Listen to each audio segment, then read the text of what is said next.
Hello students, good morning सभी को। आप सभी का स्वागत है अकाउंटेंसी की क्लास में। और बच्चों, अकाउंटेंसी के अंदर हमारा चैप्टर चल रहा है change in profit sharing ratio among existing partner. इस चैप्टर में हमने जो प्रीवियस लेक्चर था उसमें हमने बात की इन्वेस्टमेंट फ्लक्चुएशन रिजर्व के बारे में, और इसके साथ साथ हमने ये भी डिस्कस किया वर्कमैन कंपनसेशन रिजर्व क्या होता है और किस तरह से उसका अकाउंटिंग ट्रीटमेंट हम करते हैं। और इसके साथ साथ हमने ये भी डिस्कस किया कि डिफरेंट टाइप के जो रिज़र्व होते हैं या एक्यूमुलेटेड प्रॉफिट होते हैं या लॉस होते हैं, उनको किस तरह से हम अकाउंटिंग में रिकॉर्ड करते हैं। और अलग अलग जो केस थे, एक तो हमारा केस ये था कि रिज़र्व और एक्यूमुलेटेड लॉस हैं उनको क्या है डिस्ट्रीब्यूट करना है पार्टनर में, एक था डिस्ट्रीब्यूट नहीं करना है। तो ये पॉइंट हमने किए।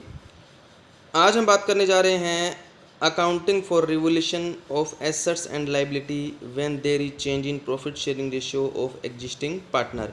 यानी कि मौजूदा पार्टनर का जब प्रॉफिट लॉस का रेशियो जब चेंज होता है तो हम एसेट्स और लाइबिलिटी के रिवोल्यूशन की क्या अकाउंटिंग ट्रीटमेंट करेंगे, तो इसके बारे में हम डिस्कस करेंगे। तो सबसे पहले मैं इसमें बता देता हूँ कि रिवोल्यूशन का मीनिंग क्या है, एसेट्स और लायबिलिटी की रिवोल्यूशन का क्या मीनिंग है। तो देखो, जब भी प्रॉफिट लॉस का रेशियो चेंज होता है या पार्टनरशिप में कोई मेजर चेंज किया जाता है, तो ऐसी कंडीशन में पार्टनरशिप फर्म में जितनी भी एसेट्स होती हैं और जितनी भी लायबिलिटी होती हैं उनकी रीवैल्यू जो है वो क्या है लगाई जाती है। तो जब रीवैल्यूशन किया जाता है तब क्या है, कुछ एसेट्स ऐसी होती हैं जिनकी वैल्यू बढ़ जाती है और कुछ एसेट्स ऐसी होती हैं जिनकी वैल्यू कम हो जाती हैं। इसी तरह से लायबिलिटी के मामले में भी यही होता है कि कुछ लायबिलिटी की वैल्यू कम हो जाती हैं और कुछ लायबिलिटी की वैल्यू क्या हो जाती है, बढ़ जाती है। तो एसेट्स और लायबिलिटी की वैल्यू क्या है, कम होने पर और बढ़ने पर पार्टनरशिप फर्म को प्रॉफिट भी होता है कई बार और क्या है लॉस भी होता है। तो हमने यहाँ पर हमारे क्या है इसके एसेट्स और लायबिलिटी के रिवोल्यूशन से रिलेटेड क्या है, हमारे दो तरह के क्या है पॉइंट हैं। फर्स्ट पॉइंट है इसमें व्हेन रिवाइज वैल्यू, यानी कि नई वैल्यू जो है, एग्जांपल के तौर पे क्या है, मान लीजिए बिल्डिंग हमारी बुक में दिखा रखी है 1,00,000 रुपये की और दोबारा रीवैल्यू लगाएगी तो वो 1,10,000 रुपये की है। तो नई वैल्यू क्या है, 1,10,000। इसको रिवाइज वैल्यू कहा जाता है। तो कहते हैं कि when revise value are to be recorded in the books and when revise value are not to be recorded in the books. यानी कि दो पॉइंट है कि हम उसको रिकॉर्ड करें या ना करें। तो दोनों के अंदर क्या है, अलग अलग तरह से क्या है अकाउंटिंग ट्रीटमेंट किया जाएगा। तो सबसे पहले हम बात करते हैं when revise value are to be recorded in the books. जब रिवाइज वैल्यू को बुक में रिकॉर्ड किया जाए तो किस तरह से अकाउंटिंग ट्रीटमेंट होगा। तो ऐसी कंडीशन में क्या है, एक अकाउंट बनाया जाएगा जिसको कहा जाएगा रिवैल्यूएशन अकाउंट। कई बार इसको profit and loss adjustment account भी क्या है कहा जाता है, लेकिन हम यहाँ पर इसका नाम यूज़ करेंगे रिवैल्यूएशन अकाउंट। तो इसमें आपने अकाउंटिंग के जो रूल्स हैं वो क्या है, थोड़े से आपने क्या है जनरल एंट्री के रूल क्या है थोड़े से ध्यान में रखने हैं। तो किस तरह से ध्यान में रखने हैं, देखो यहाँ पर हमारी एसेट्स और लायबिलिटी जो हैं दोनों की वैल्यू क्या है, कम या ज़्यादा होगी। तो मैंने आपको बताया था पहले कि एसेट्स की वैल्यू जब बढ़ती है, यानी कि एसेट्स की वैल्यू इंक्रीज़ होती है तो एसेट्स को डेबिट किया जाता है, एसेट्स की वैल्यू कम होने पर क्रेडिट किया जाता है। लायबिलिटी के मामले में उल्टा होता है, लायबिलिटी की वैल्यू बढ़ने पर उसको क्या किया जाता है, क्रेडिट किया जाता है, और कम होने पर क्या किया जाता है, डेबिट किया जाता है। एसेट्स बढ़ेगी तो डेबिट, कम होगी तो क्रेडिट, और लायबिलिटी क्या होगी इससे अपोजिट, बढ़ेगी तो क्या की जाएगी, क्रेडिट, और कम होगी तो क्या की जाएगी, डेबिट की जाएगी। इस रूल को फॉलो करते हुए आपने क्या है यहाँ पर रिवैल्यूएशन अकाउंट जो है उसकी एंट्री करनी है। सबसे पहले जो पॉइंट आता है, केस इसमें अलग अलग दे रखे हैं रिवैल्यूएशन के। For decrease in the value of assets, देखो यहाँ पे लिखा हुआ है एसेट्स की वैल्यू क्या हो रही है, डिक्रीज हो रही है। तो मैंने आपको बताया कि जब एसेट्स की वैल्यू डिक्रीज होती है, देखो एसेट्स बढ़ेगी तो डेबिट की जाएगी और कम होगी तो क्या की जाएगी, क्रेडिट की जाएगी। यहाँ पे क्रेडिट की हुई है तो एंट्री बनेगी revaluation account debit to assets account, क्योंकि एसेट्स की वैल्यू क्या हो रही है, डिक्रीज हो रही है। दूसरा पॉइंट क्या कहता है, for increase the value of assets, अगर एसेट्स की वैल्यू बढ़ती है तो बढ़ेगी तो क्या करेंगे, डेबिट करेंगे, assets account debit to revaluation account, ये जनरल एंट्री की जाएगी। अगला पॉइंट क्या कहता है, for the increase the value of liability, अब लायबिलिटी की वैल्यू बढ़ने पर लायबिलिटी को क्या किया जाता है, क्रेडिट किया जाता है, तो revaluation account debit to liability account. इसी तरह से decrease in the value of liability, अगर लायबिलिटी की वैल्यू क्या हो रही है, कम हो रही है, तो लायबिलिटी को क्या करेंगे, हम लायबिलिटी अकाउंट को डेबिट करेंगे, liability account debit to revaluation account. तो ये एंट्रियां आप क्या है यहाँ पर करोगे। इन एंट्रियों को करने के बाद क्या है, एक अकाउंट बनेगा जो यहाँ पर आ रहा है नाम रिवोल्यूशन अकाउंट है वो बनेगा। और उस रिवोल्यूशन अकाउंट को बनाने के बाद आपको पता चलेगा कि उसके जब हम दोनों साइड का टोटल करेंगे तो उसमें क्या है प्रॉफिट या लॉस जो है वो क्या है दिखाएगा। जैसे कि यहाँ पर परफॉर्मा बनाया हुआ है, ये परफॉर्मा आपने क्या है करना है रिवोल्यूशन अकाउंट का। रिवोल्यूशन अकाउंट के अंदर क्या है, यहाँ पर दो साइड है, ये डेबिट साइड है और यहाँ पर क्या है क्रेडिट साइड है। ये पार्टिकुलर है डेबिट का, ये क्या है पार्टिकुलर है क्रेडिट का। तो देखो decrease in the value of assets. अब देखो एंट्री जो है ऊपर हमने जो एंट्री की थी उन्हीं एंट्रियों को यहाँ पर क्या है किया गया है। तो एंट्री क्या बनी है, revaluation account debit to decrease in the value of assets. तो इसमें क्या है डेबिट साइड में इसको लिख दिया। इसी तरह से increase in the value of liability, यहाँ पर इसको क्या है हमने नोट कर लिया। और इस साइड में एक तरह से मैं आपको बताऊं कि यहाँ पर क्या है, अगर हमें कोई फ़ायदा हो रहा हो यानी कि प्रॉफिट हो रहा हो, देखो एसेट्स की वैल्यू जो बढ़ती है तो हमें क्या होता है प्रॉफिट होता है, एसेट्स बढ़ने पर प्रॉफिट होता है। तो अगर क्या है प्रॉफिट हो रहा हो तो उसको क्रेडिट साइड में लिखना है, और हमें क्या है लॉस हो रहा हो तो उसको क्या लिखना है डेबिट साइड में लिखना है। जैसे लाइबिलिटी बढ़ने पर हमें लॉस होता है, नुकसान होता है, तो लाइबिलिटी को डेबिट में लिख दिया। लाइबिलिटी कम होने पर हमारी देनदारियां जो हैं वो कम हो जाती हैं, ठीक है। तो ऐसी कंडीशन में क्या है उसको हम लेनदारियां कम हो जाती हैं, तो ऐसी कंडीशन में हम क्या करते हैं उसको क्रेडिट साइड में लिख देते हैं। इसी तरह से कोई अनरिकॉर्डेड एसेट्स है, ऐसी एसेट्स जो पहले से रिकॉर्ड नहीं हुई है, अब नई कोई एसेट्स जनरेट हो जाती है तो उससे भी हमें क्या है फ़ायदा होता है, तो उसको हम क्रेडिट साइड में लिखते हैं। अगर अनरिकॉर्डेड लाइबिलिटी हो तो उसको हम डेबिट साइड में लिखते हैं। तो लाइबिलिटी क्या हो रही है बढ़ रही है, तो हमारे लिए क्या है ये नुकसानदेह है, तो उसको डेबिट में लिखा जाएगा। तो एक तरह से प्रॉफिट एंड लॉस अकाउंट बनाते हैं, बिल्कुल वैसे ही इसका परफॉर्मा हुआ कि डेबिट साइड में जो लॉस हो रहे हैं वो आ गए, क्रेडिट में जो क्या है गेन हो रहा है वो आ गया। उसके बाद क्या है क्रेडिट का और डेबिट का क्या करेंगे, दोनों का टोटल करेंगे और जो डिफरेंस आएगा उसको नोट करेंगे। अगर क्रेडिट साइड ज़्यादा है तो इनकम ज़्यादा हुई, प्रॉफिट जो है वो ज़्यादा हुआ, तो जो प्रॉफिट होगा उसको यहाँ पर लिख करके हम क्या कर देंगे बंद कर देंगे, और वो प्रॉफिट जो है वो पार्टनर में बांट दिया जाएगा। तो एंट्री होगी to profit on revaluation transfer to partner capital account या करंट अकाउंट, ओल्ड रेशियो में बांट दिया जाएगा। अगर क्या है रिवोल्यूशन से क्या होता है लॉस, लॉस कब होगा जब डेबिट साइड ज़्यादा होगी, डेबिट साइड ज़्यादा होगी तो लॉस होगा, तो लॉस को भी हम क्या करेंगे पार्टनर के कैपिटल या करंट अकाउंट में हम बांट देंगे। तो ये परफॉर्मा और ये जनरल एंट्री आपने क्या है अच्छे से लर्न करना है इनको, और ये परफॉर्मा बना करके आपने क्या है देखना है। अब हमारे पास क्या है revolution of assets and liability का एक क्वेश्चन जो है वो दिया हुआ है। क्वेश्चन नंबर 31 में क्या है ए बी सी क्या है पार्टनर हैं और प्रॉफिट लॉस जो डिवाइड करते हैं 3 to 1 में डिवाइड करते हैं। 31 मार्च 2017 को उनकी बैलेंस शीट दे रखी है, और बैलेंस शीट में क्या दे रखा है तीनों का कैपिटल अकाउंट है। रिजर्व फंड क्या है हमारे पास दिया हुआ है 18,000 रुपये का। तो मैं इसके ऊपर एक निशान लगा देता हूँ, छोटा सा निशान, कि ये इंपॉर्टेंट हो गया। क्रेडिटर दे रखे हैं, एम्प्लॉयज़ प्रोविडेंट फंड दे रखा है, हालांकि ये देखो फंड है पर ये हमेशा क्या होती है लाइबिलिटी होती है, तो इसको कभी भी पार्टनर में बांटा नहीं जाता। रिजर्व फंड जो है वो रिजर्व है, उसको हम पार्टनर में डिस्ट्रीब्यूट करेंगे। इस साइड में हमारे पास क्या दे रखा है फिक्स एसेट्स दे रखी है और करंट एसेट्स भी दी हुई है। उसके बाद क्या कहता है 1 अप्रैल 2017 को कहता है कि उन्होंने डिसाइड किया कि प्रॉफिट लॉस कैसे बांटेंगे, बराबर बांटेंगे, और इस पर्पज़ के लिए उन्होंने क्या है आगे कुछ पॉइंट दे रखे हैं। फर्स्ट पॉइंट क्या कहता है गुडविल की वैल्यू उन्होंने कितनी लगाई है 3 लाख रुपए लगाई है। फिक्स एसेट्स जो है वो क्या है डेप्रिशिएट हो रही है, कितनी 10% डेप्रिशिएट हो रही है। तो फिक्स एसेट्स कितनी है देखो यहाँ पर फिक्स एसेट्स हमारी दे रखी है 1,80,000।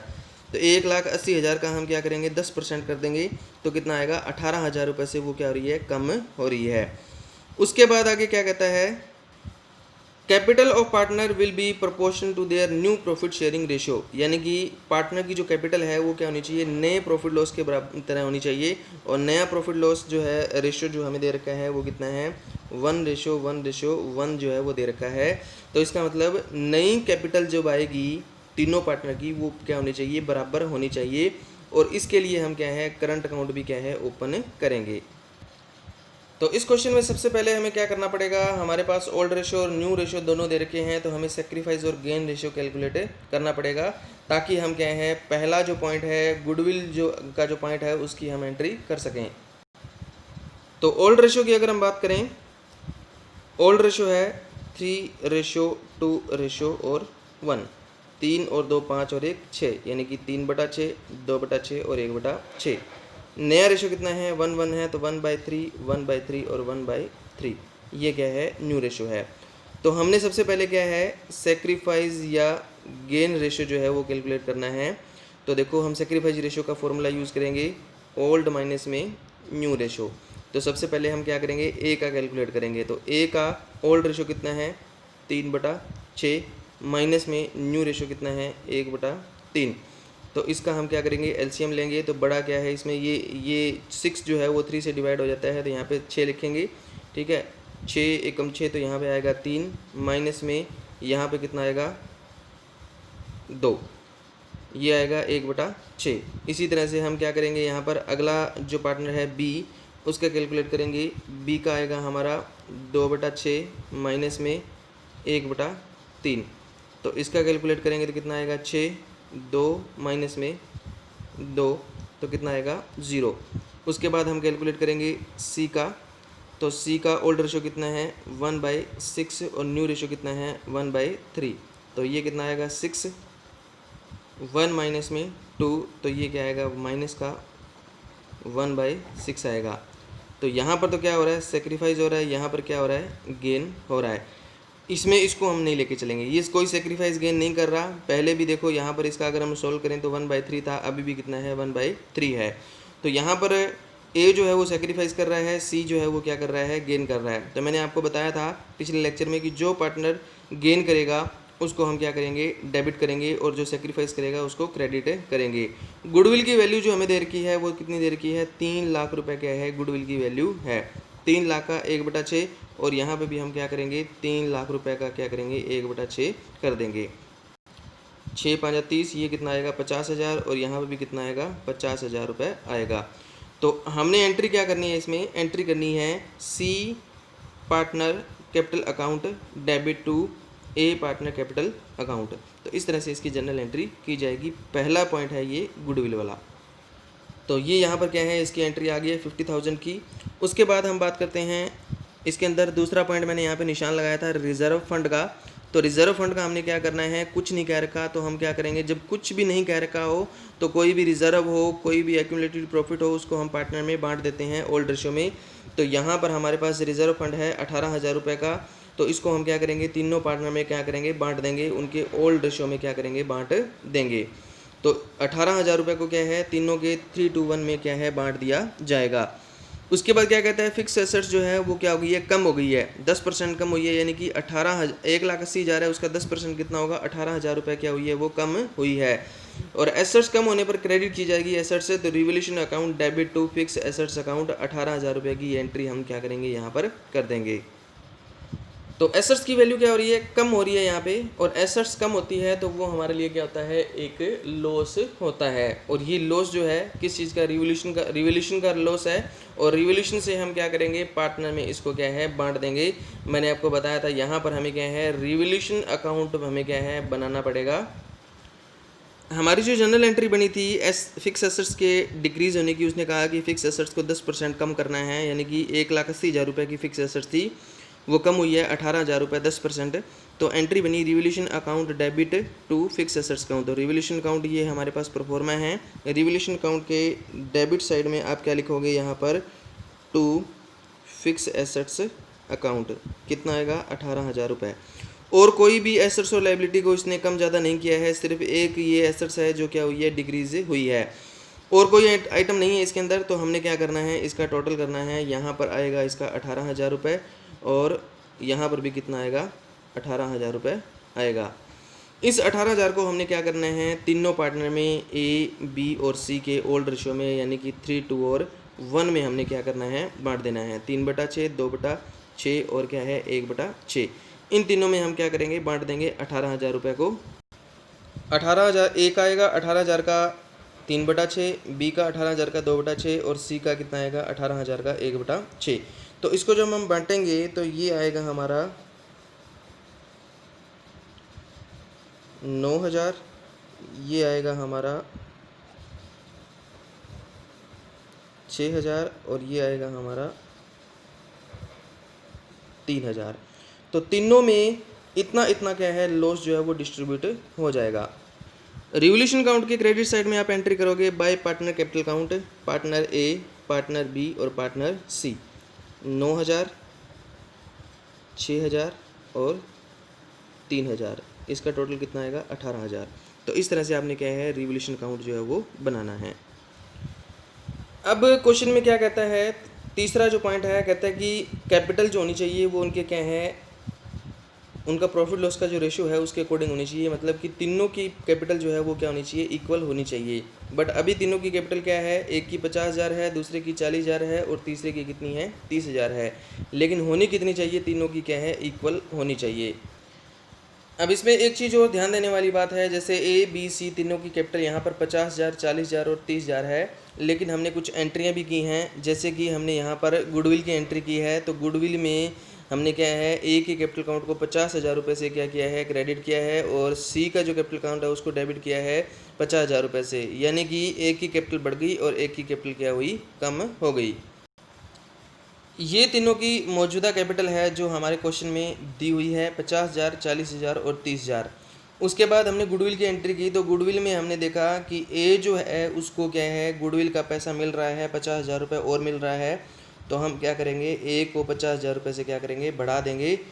बी जो है उसकी गुडविल की कोई भी एंट्री नहीं है। सी जो है वो क्या कर रहा है, गुडविल के पैसे क्या है दे रहा है, कितने 50,000 रुपये। तो सी को हम क्या कर देंगे, 50,000 रुपये से कम कर देंगे। उसके बाद हमने देखा कि तीनों पार्टनर को क्या है रिजर्व में हिस्सा मिल रहा है 9,000, 6,000 और 3,000, 18,000 रुपये का रिजर्व था, जिसको हमने क्या है 3-2-1 के रेशो में बांटा था। तो तीनों पार्टनर को क्या है रिजर्व में हिस्सा मिल गया, इसको 9,000 रुपये, इसको 6,000 रुपये और इसको 3,000 रुपये। उसके बाद हमने देखा कि तीनों पार्टनर जो है उनको क्या है लॉस में भी हिस्सा मिल रहा है, यानी कि रिवोल्यूशन का लॉस 9,000, 6,000, 3,000 तीनों के हिस्से में क्या है ये लॉस भी आ रहा है। तो लॉस ऑन रिवोल्यूशन को हमने क्या कर दिया, तीनों में से क्या कर दिया, कम कर दिया।